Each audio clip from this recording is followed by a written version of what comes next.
6, 5, 4, 3, 2, 1, 0. All engine running.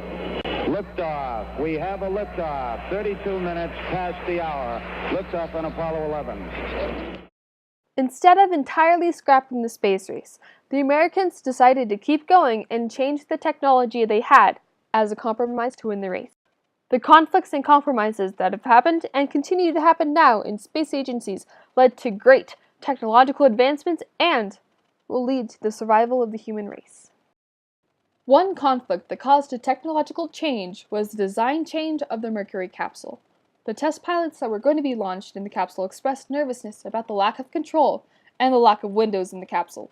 As David Werner, the Director of Outreach and Education of the Colorado Springs Astronomical Society, said, "In 1961, the first Mercury missions were originally intended to put man in a bottle and send him up and back without any interaction by man. The astronauts that were test pilots didn't like that and insisted that they had the ability to have flight maneuvering control." As the document called Project Mercury, which was published in 1963, stated, "Among the suggested changes were the shoulder harness release, the spacecraft compression and decompression handles, the ready switch, and the spacecraft squib switch." Test subjects also found that when in the fully pressurized suit, none of the circuit breakers could be reached. McDonald was directed to act on these problem areas. Unquote. NASA did compromise with the pilots and added set adjustments. Having the ability to maneuver the capsule probably ended up saving the life of Neil Armstrong in the early Gemini missions, which could have ended the entire space program. Conflict and tragedy struck on January 27, 1967, when Apollo 1 and her crew went up in flames on the launch pad. Quote, "The fire on the pad during the Apollo 1 test identified a number of issues with respect to the design of the craft. A 100% oxygen environment in the cockpit was a bad idea. The use of flammable materials that could create toxic gases was a bad idea. An escape hatch that couldn't be opened by the astronauts in an emergency was a bad idea, etc. From the flames of Apollo 1 and the death of those 3 astronauts, NASA redesigned the spacecraft to make it safer for future astronauts." Unquote. Following Apollo 1, the design of the spacecraft changed, and in turn, a technological compromise occurred, with hatches that can swing outwards during an emergency and now a 34% oxygen environment. Space travel was now a bit safer. In the years of the Space Shuttle program, there were 2 major tragedies that sparked technological change. The first happened on January 28, 1986, with the explosion of Challenger that killed all 7 of her crew. Warner commented, quote, "The Challenger incident in 1984 led to a review of NASA's safety practices. NASA's reviews led to the discovery that lower-level engineers knew about the problem, but their concerns were not properly addressed by the higher authorities. Besides changing launch procedures and making some booster design changes, the most important change they made was that anyone on any console in mission control could call a stop at any time." Unquote. Through the death of 7 people, NASA compromised its practices along with the change of the design of the solid rocket boosters. But were these compromises enough?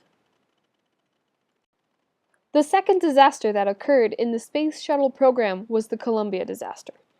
On February 1, 2003, and only 16 minutes away from home, the Space Shuttle Columbia disintegrated. Warner said, quote, "The fact is that issues of the phone insulation sloughing off of the main engine tank was well known since before the first launch. The problem with this design flaw was that in the original design phase, there were 2 teams. One team was working on building the main engine tank and 2 solid rocket boosters, and the other team was working on the orbiter design. The team building the main engine tank knew about the risk to in-flight issues with the foam, but never communicated these concerns to the orbiter team, until so far in the design phase that it was too late to change the design. So instead of trying to redesign the spacecraft configuration from scratch, they tried to figure out a way to mitigate the risk. Long story short, they didn't succeed and let the spacecraft fly at risk to the astronauts until the disaster finally happened. From that disaster, they developed techniques to examine the orbiter after launch, to inspect for damage. They developed tested, and began carrying a repair kit. And they ultimately canceled the program because the risk was too great to continue its use. Unquote. This conflict had a compromise, which was to change the design of the craft and eventually cancel the program due to safety. NASA had to compromise a program that sent astronauts up on American soil for the safety of the astronauts. But conflict and compromise did not end with the Space Shuttle program. It continues to this day in NASA's budget. Year after year, NASA's budget is cut again and again.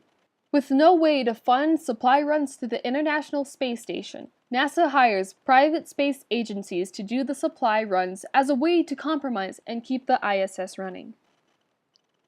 But why? Why does it matter? Why should we care about our space agencies? Well, through the observation and careful study of distant stars, the astronomical community was able to piece together a timeline of different kinds of stars' lifetimes. Bigger stars tend to have longer lifespans, but their deaths are quite dramatic, through giant explosions that are also known as supernovae, or the constant collapsing that turn into black holes. Meanwhile, smaller stars have shorter lifespans, but their lives end in a quiet shedding of their outer layers. Our own sun, being quite average, has enough mass to last 10 billion years until it arrives at its death march. When our sun finally dies, it will be in 5 billion years, and it will take us with it. First, our sun will generate heavier and heavier elements until it creates iron. Now, iron takes more energy to create than it gives off. The creation of iron is a sign of death in stars. Once the star generates a substantial amount of iron, the star expands to try to gain more energy. When the sun does this, it will devour Mercury and Venus, and will leave Earth almost touching the sun. As you can imagine, life cannot exist in these conditions. The only way of survival is to escape the confine of this planet and travel to different planets, moons, and maybe even stars. Right now, NASA is given less than half a penny for each taxpayer dollar. If that amount were raised to just 1 penny, the future of the human race would be hopeful and no longer confined to our original planet. Some might view leaving Earth as melancholy or tragic, but I feel excited about the discoveries that will happen due to the human race leaving and using Earth as a stepping stone. We must move on from the Earth, or it will be the end of the human race. But not of life. Life will move on. From the infinite number of universes to the infinite amount of stars and the planets that orbit around them, it is an impossibility for life to not exist somewhere out there. One of my favorite sayings is, "We are not alone, just lonely."